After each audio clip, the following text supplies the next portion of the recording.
நாயகனாய் நின்ற நந்தகோபனுடைய நாயகனாய் நின்ற நந்தகோபனுடைய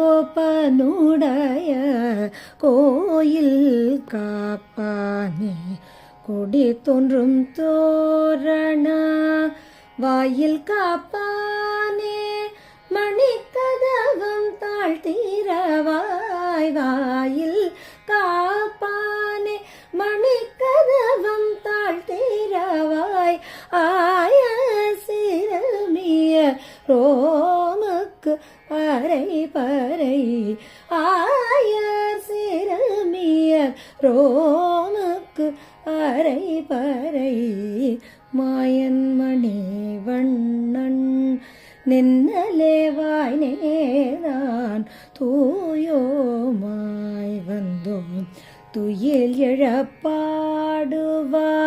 வாயால் முன்னம் முன்னம் மாற்றாதே அம்மானே வாயால் முன்னம் முன்னம் மாற்றாதே அம்மானே நேய நிலை கதவம் நீ கேலோரெம் பாவாய் நேய நிலை கதவம் நீ கேலோர் ரெம்பாவாய்.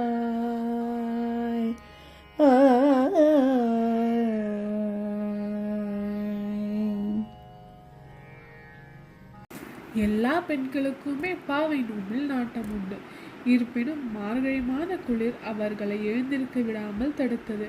இதுவரை பார்த்த பாசுரங்களில் பெண்களுக்குள்ளே பெண்கள் பேசிய நிலையில் இப்பொழுது முதலாக ஒரு ஆணான நந்தகோபனுடைய மாளிகை காப்பவரிடம் பேசுகின்றனர். இப்பொழுது பாசுரத்தை பார்ப்போம். நாயகனாய் நின்ற நந்தகோபனுடைய கோயில் காப்பானே கொடி தோன்றும் தோரண வாயில் காப்பானே மணிக்கதவும் தாழ்த்திரவாய். எங்களுக்கெல்லாம் தலைவனாக இருக்கும் நந்தகோபனுடைய திருமாளிகையை காப்பவரே, கொடிமரத்தையும் தோரண வாசலையும் காப்பவரே, அந்த இரத்தினங்களால் ஆன மணிக்கதைகளை தாழ்த்திறக்க வேண்டும். ஆயர் சிறுமியரோ முக்கு அரை பறை மாயன் மணிவண்ணன் என்னலே வாய் நேர்ந்தான்.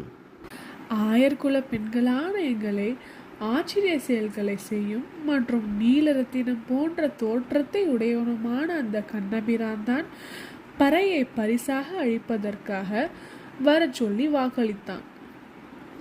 தூயோமாய் வந்தோம் துயிலெழப் பாடுவான் வாயால் முன்னம் முன்னம் மாற்றாதே அம்மா நீ நேச நிலக்கதவும் நீ கேலோர் எம்பாவாய்.